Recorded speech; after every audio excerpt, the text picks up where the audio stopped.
لحد امتى هنفضل كده مضغوطين من كل ناحية؟ الاول قالوا بلاش فراخ، بعد كده بلاش سمك، بلاش لحمة، بلاش فراخ، وبعد كده يا جماعة كل حاجة بقت غالية. رحنا يا جماعة نجيب فراخ، الاول قالوا يعني مفيش كام يوم قالوا 63 جنيه، بعدها بيومين 38 جنيه، بعدها والله 3 ساعات الراجل يقول لي لا يا مدام كانت ب68 جنيه دلوقتي ب75 جنيه. ازاي؟ طب وبعدين الجناحات كانت ب35 جنيه وقبلها كانت ب20 جنيه، دلوقتي الجناحات ب45 جنيه. عشان تجيبي كل عيله كامله كيلو اجنحه بس، مفهومش يا دوبك، يعني مفهومش حاجه. الجناحات يا جماعه ما بتبقاش فيها لحمه ولا اي حاجه بتتاكل، تبقى ب45 جنيه.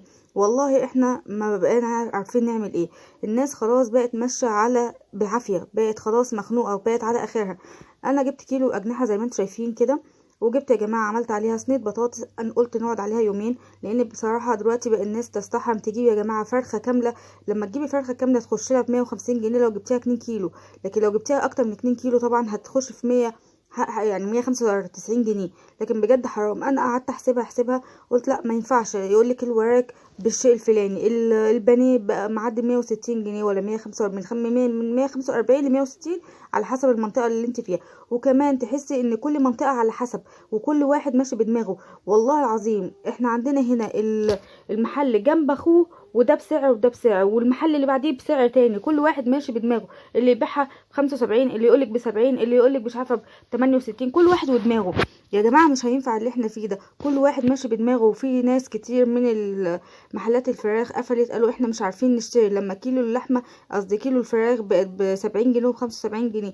التجار نفسهم مش عارفين يجيبوها، اما للناس يا عيني الشقيانه التعبانه اللي الموظفين وكمان ارزاقيه، الناس اللي بتاخد باليوم يا جماعه تعمل ايه؟ بجد الناس ما بقتش عارفه تعمل ايه، وداخل عليها رمضان ولا عارفه تجيب خزينها، ولا عارفه تجيب رز ومكرونه اكل الشهر بتاعها، رز ومكرونه والسمنه، ولا حتى عارفه تجيب لحمه ولا فراخ. واللحمه اللي بقت باللحمه بقت ب 220 جنيه. بجد الناس مش عارفه تلاقيها منين ولا منين. بجد حرام عليهم كده.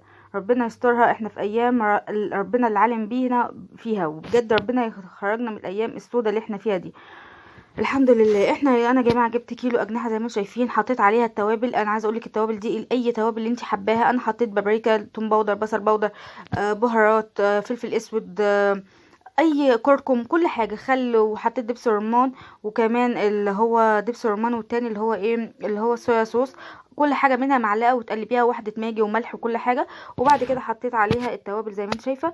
طلعت صينيه جميله جدا زي ما انت شايفه كده، ما شاء الله. كنا نصها وقلت تاني يوم نكمل النص التاني، وعملت جنبها شويه رز زي ما انت شايفه كده، وبألف هنا وشفا. بس بجد يا جماعه لازم نشوف حل في اللي احنا فيه. ربنا يعيننا وربنا يعيننا على الايام السوداء اللي احنا فيها. ربنا يعدي